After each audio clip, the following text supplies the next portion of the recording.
There are many different enrollment periods to keep track of with Medicare. So today we're going to be talking mostly about those special enrollment periods and those enrollment periods after you turn 65. As always, if you have questions about your Medicare coverage, and most people do, you can reach us in the comments below or at the number on the screen. We will be happy to answer any and all Medicare or just health insurance related questions. Now, we release these videos on a weekly basis, so please make sure to click that subscribe button to stay up to date. And most importantly, click that like button so that we can get this information out there. And as I said, feel free to message us in the comments below. So since we're going to be talking about those special enrollment periods, first let me give you some background information on those quote-unquote regular enrollment periods. First, there is the IEP. So your IEP is your initial enrollment period. And this is basically, as the name suggests, the first time you can enroll in Original Medicare. It's the 7-month window surrounding your 65th birthday. So the 3 months before you turn 65, the month of your 65th birthday, and the 3 months thereafter. Now, if you're receiving Social Security or railroad retirement benefits, you'll actually be automatically enrolled in Original Medicare, which is Part A and Part B. More on that in just a minute. Now, if you're not automatically enrolled in Original Medicare, make sure to contact Social Security to do so. During this 7-month window, you can also sign up for Medicare Advantage or a Medicare Part D plan. Medicare Advantage plans are actually a replacement to or alternative for Original Medicare. Now, they must offer at least the same benefits as Original Medicare, but very often they'll offer additional benefits as well, things like dental, vision, hearing, and prescription drug coverage. However, you will have to operate within a network.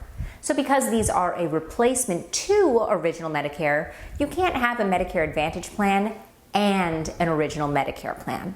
You can also use this time to enroll in a Part D plan. And Part D plans are strictly prescription drug plans.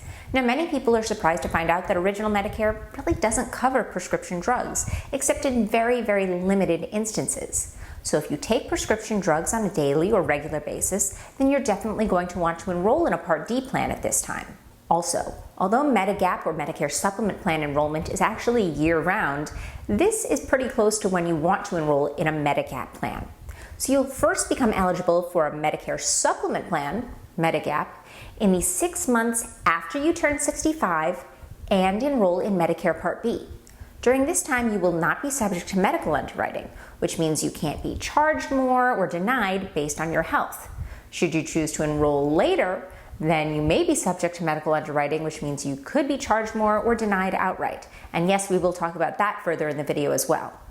Then there are other yearly enrollment periods. So these are enrollment periods that happen at the same time every year. They're not based on your 65th birthday or special life experiences. So if you missed your IEP and you're not eligible for an SEP, which is a special enrollment period, yes, I know it's a lot of acronyms, then you're going to want to enroll in Original Medicare during the general enrollment period, which is every year from January 1st to March 31st. When you enroll during the GEP, your coverage will begin on the first of the month after the month you enroll. So if you enroll any time in January, your coverage would become active February 1st. If you enroll any time in February, your coverage would become active March 1st, etc. However, if you wait until the GEP, you may be subject to the Part B late enrollment penalty.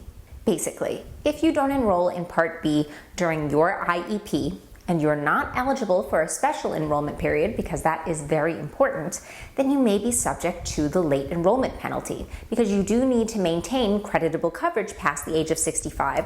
Otherwise, you may have to pay an additional penalty on top of your premium. Basically, if you go for a period of over 12 months after you have become eligible for Part B, but you haven't signed up and you're not maintaining creditable coverage, then you'll be responsible for 10% of the base monthly premium on top of the monthly premium you already pay. And remember, this penalty gets tacked onto your monthly premium forever. There's also the AEP or annual enrollment period for Medicare Advantage plans, which are also known as Part C plans, and Part D plans, those prescription drug plans. This is also every year from October 15th to December 7th. During this time, you can choose to enroll in a Medicare Advantage plan. If you're new to Medicare Advantage, you can switch Medicare Advantage plans or you can drop, and it's the same for Part D. You can log on to Medicare.gov to see the plans available or work with a broker to make sure you're picking a plan that meets your needs. And then to add to the confusion, there is the MAOEP, or Medicare Advantage open enrollment period. This is also from January 1st to March 31st, same as that Medicare General Enrollment period. So this is a little bit different than the Medicare Advantage, that AEP that we just talked about. During the MAOEP, again January 1st to March 31st, during this time you can drop your Medicare Advantage plan if you're currently enrolled in a Medicare Advantage plan and switch back to original Medicare. You can also just switch to a different Medicare Advantage plan if you're currently enrolled in a Medicare Advantage plan. You just can't join a Medicare Advantage plan if you currently have original Medicare. And then there are SEPs, or special enrollment periods. Basically, you may qualify for a special enrollment period if you lose coverage for some reason. Now, I did mention earlier in the video that I wanted to talk a little bit more about Part B, and this special enrollment period and deferring Part B are tied together. So if you work past the age of 65 and you are maintaining creditable coverage, then it is likely that you're going to want to defer your Part B coverage in favor of your employer-sponsored group health insurance. So why is this? Well, there is a monthly premium for Part B, unlike for Part A. Or rather, I should say, for most people for Part A, there is no monthly premium. But there always is a monthly premium for Part B.